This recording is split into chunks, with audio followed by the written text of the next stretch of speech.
Welcome to West Wing Week. Welcome to the West Wing Week, your guide to everything that's happening at 1600 Pennsylvania Avenue. This week, the president marked the 14th anniversary of 9/11, met with troops around the world at a multimedia town hall at Fort Meade. Who's that? You want me to talk to somebody? Crashed a back-to-school bus tour in Iowa, sat down with esteemed author Marilyn Robinson. All right, that was fun. See? It was a lot of fun. I enjoyed that. And hosted Connecticut Huskies, Spanish royalty, and genuine American heroes at the White I House. can't help you on the dancing, though. It's September 11th to September 17th, or FAFSA. on Friday, the President, First Lady, and White House staff observed a moment of silence at 8:46 a.m., the time the first airplane struck the World Trade Center on September 11th, 14 years ago. Yeah. Later that day, the President spent some time with patriotic servicemen and women serving their country around the world at a troop town hall meeting at Fort Meade in Maryland. I have very vivid memories of giving Sasha a bottle and rocking her to sleep while we were watching, the aftermath of those attacks. And everyone remembering that, you're not a Democrat first or a Republican first or a Texan first or a Californian first. You're an American. And that we all had to come together. On Education Monday, the President traveled to Des Moines.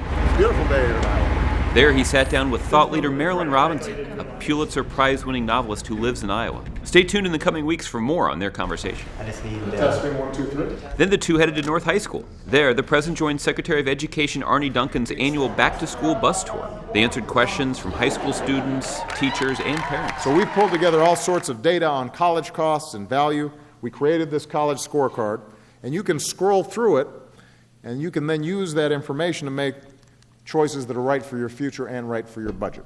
collegescorecard.ed.gov. On Tuesday, the President hosted the 2015 NCAA Women's Basketball Champion University of Connecticut Huskies. It was their third visit in a row to the White House. I think you've heard the general rule, no bunny ears behind you. From basketball royalty to European royalty, the President hosted the King and Queen of Spain at the White House. Good to see you again. How have you been? On Wednesday at 11:11 a.m., the President drove a couple of miles east to the Business Roundtable headquarters to answer some questions about the economy and the budget. He urged business leaders to help make the case to Republicans in Congress that they should not follow through on their attempt to shut down the federal government in just 2 weeks. Democrats are ready to sit down and negotiate with Republicans right now, today. That afternoon, the President called California Governor Jerry Brown to discuss the dangerous wildfire situation out west. Meanwhile, Dr. Biden hosted the first meeting of the College Promise Advisory Board. The board brings together leaders to share best practices and ideas to make community college free for hardworking students around the country.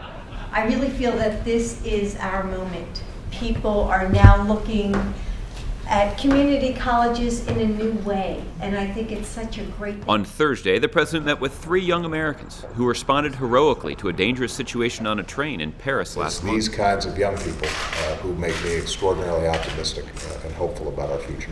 He expressed his gratitude for the selfless actions and extraordinary bravery of U.S. Army Specialist Alex Garlados, U.S. Air Force Airman First Class Spencer Stone, and Mr. Anthony Sadler. Oh, are you on Dancing with the Stars? I didn't know that. Twinkle Toes. You want to show us some moves? I'm messing up your rehearsal right now. That's okay, that's all right. So stay engaged with us online, and remember, you can find out more information about any of these topics and see complete videos of these events at whitehouse.gov. Thanks so much for checking out this edition of your West Wing Week. Of the United States, Rashawn.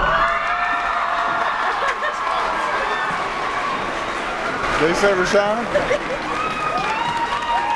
I think he meant Barack Obama.